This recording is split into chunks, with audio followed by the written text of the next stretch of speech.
So mga lods, magandang tanghali po sa inyo lahat. Nakikita niyo po ba mga lodi kung ano po yung tinatakpan ko?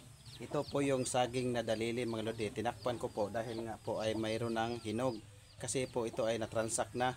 Ay ayaw na po bilhin po ng nakatransak ko. Ang gagawin ko, titibain ko na lang po mga lodi at lulutuin na lang po namin. So mga lods, papakita ko po sa inyo yung bunga. Ito mga lodi oh.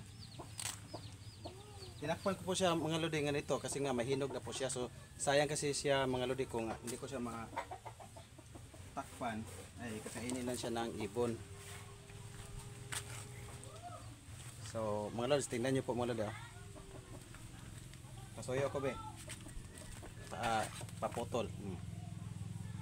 Paputulin yung liig ko ha.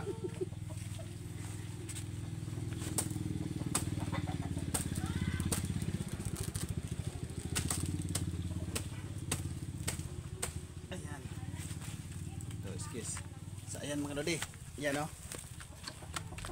Ayan, umatras po yung buyer mga lodi dahil po ay hindi niya po, wala pong magbubuhat siguro.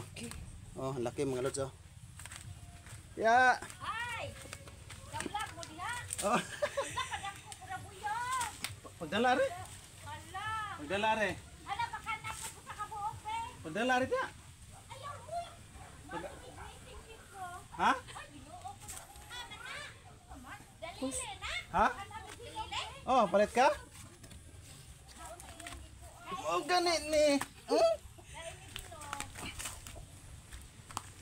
Ay, kablak man di ay. Di, ako na pangon. So mga lods, tinanggalan ko ng mga tig-ilang piraso kasi may dumaan. So binigyan ko sila ng tigdadalawa. So kinain na kasi may hinog na. So ito mga lods, ay dalhin ko na to doon at i-distribute ko na sa aking mga kapitbahay. So okay, bye bye.